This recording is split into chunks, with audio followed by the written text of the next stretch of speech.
All right, Krishna, everyone. This is acyuta-bhava, and today I'm taking another question in my Bhakti Q&A series.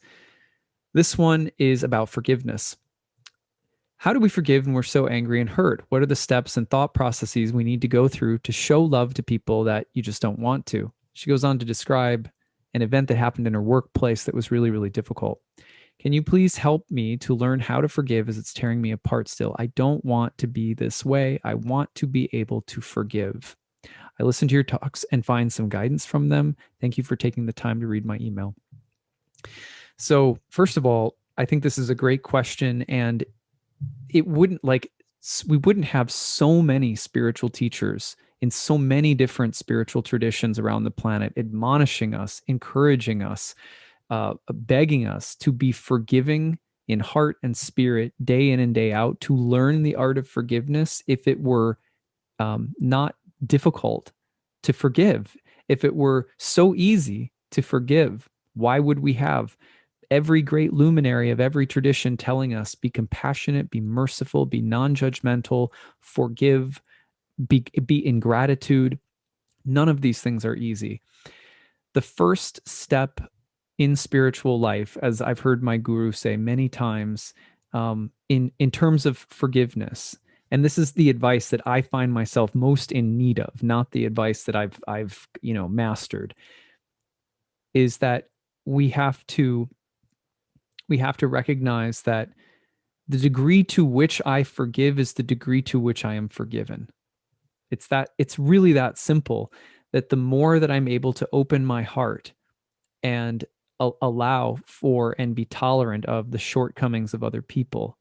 And we're going to qualify that a little bit, because that doesn't mean that we have to become a doormat for other people. But the more that we're able to do that, the more that we will find forgiveness of ourselves within our own mind, where we tend to be the most critical and judgmental of ourselves. And we will also find that people are much, much more willing to be charitable and compassionate to us, and we are in need of it. Because the same person that has trouble forgiving will be the same person that has trouble being forgiven. So grace is overflowing. It's abundant. Grace is like a river. It runs through everything. Grace is the forgiveness that makes all things flow together. Have you ever had the experience of riding a bicycle, and you might turn quickly, but then you have a way of correcting it by turning your weight quickly in the other direction, and sometimes it kind of wobbles back and forth a little bit, and then you get on track.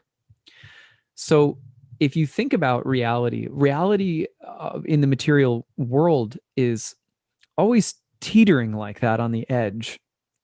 And if we have eyes to see it, what we see is that there's this way that everything is always being gently guided back to a space of equilibrium. Things are able to carry on. The seasons move round and round. The planets move round and round. And all things move together in harmony and unity. And that's happening all of the time. And the potential for things to clatter together and fall apart and just spread out in total chaos and meaninglessness, it's always protected by grace.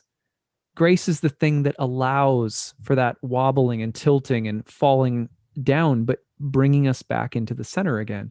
Grace is naturally doing that all the time. We sometimes feel like we have to be the ones in control of that experience. We have to be the ones that somehow bring our whole reality back to center. And the truth is that when we realize that it's reality that's doing that, it's God that's doing that, not us. It's God that's doing that.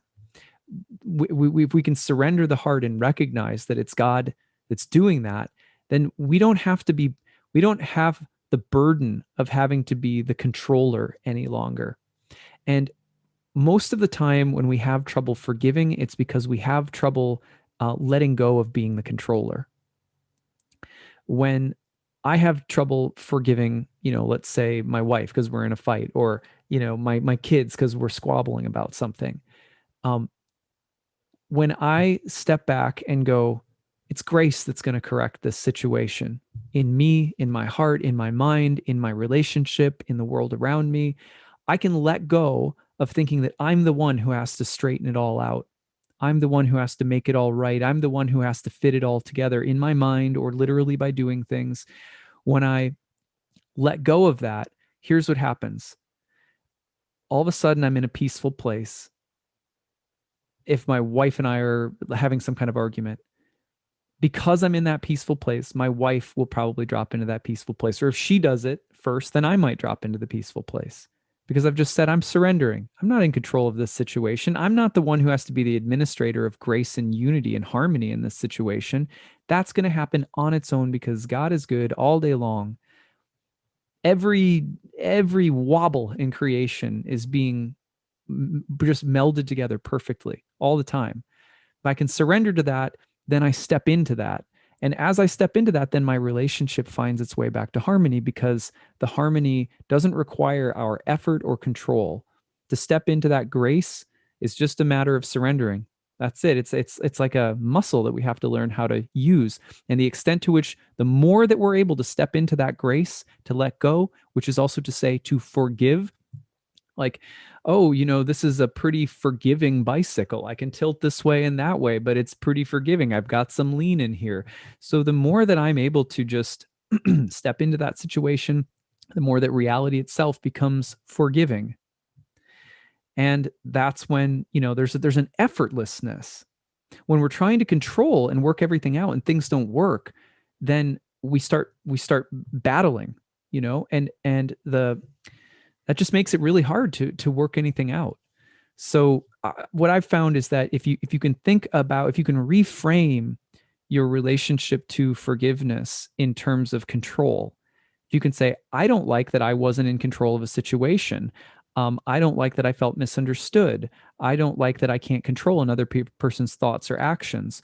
I don't like that I can't get revenge. I don't like that I feel the desire to have revenge. I don't like that I can't forgive. I wish I could, but I can't.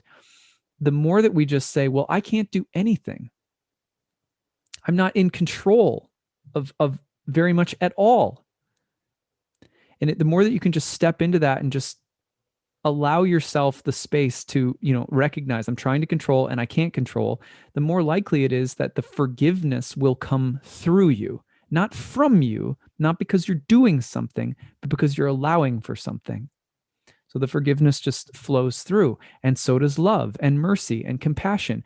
When you forgive and surrender your control over a situation, you become more forgiving because your mind starts to become more compassionate. You lose control. You say, well, they must have lost control. They must have thought they were in control.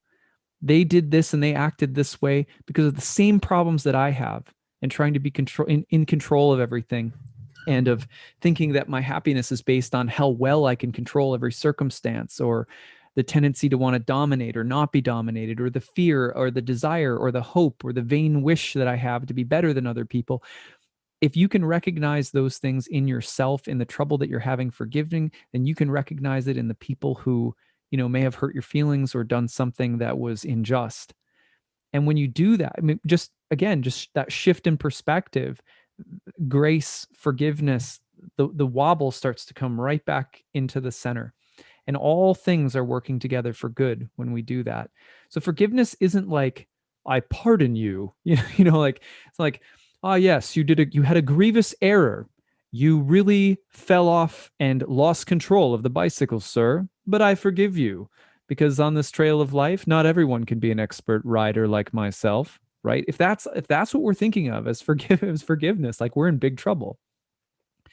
Forgiveness starts by realizing, I'm a little bit of a hypocrite, and I have problems with control, and I have problems with mercy, and I have problems with compassion, and they hurt me and they hurt other people. And I might have been hurt in this situation, but my inability to let go, right? What's that about? What's that really about?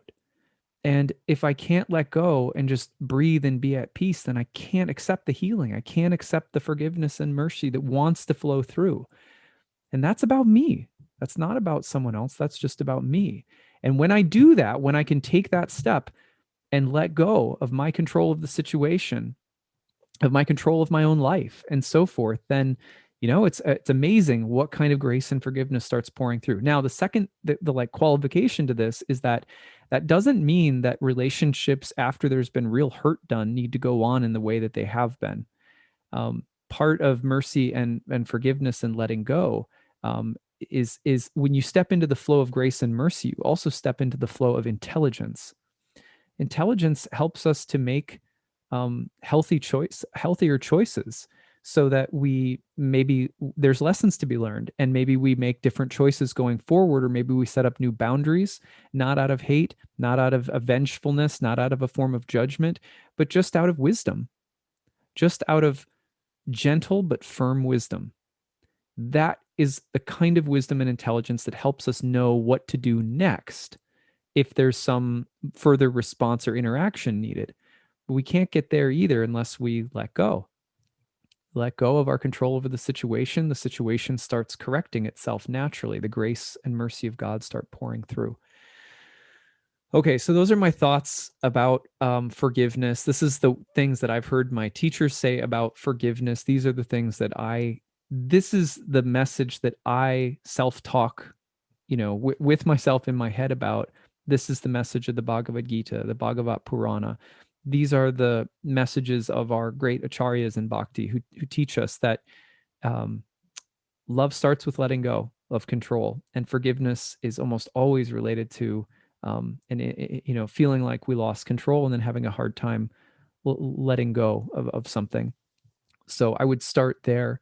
And if we trust that every situation happens, not a blade of grass moves without Krishna's hand, then we can also accept, these other two simple teachings. One, I might have deserved worse. It could have been worse. I might have actually deserved worse than what happened. And the second one, which is sort of like it, is that we can say thank you. It's a radical move, not a move that's based on perfectly understanding why something happened, but it's a move of faith to say thank you for this experience. This was challenging. I don't understand it. I'm having a hard time wrapping my head around it. But one of the ways that I'm going to start allowing that forgiveness to come in is to say thank you. That is a radical practice, to once a day in a private space, sit down in lotus, grab our beads, chant, talk to God, journal, and just say, thank you.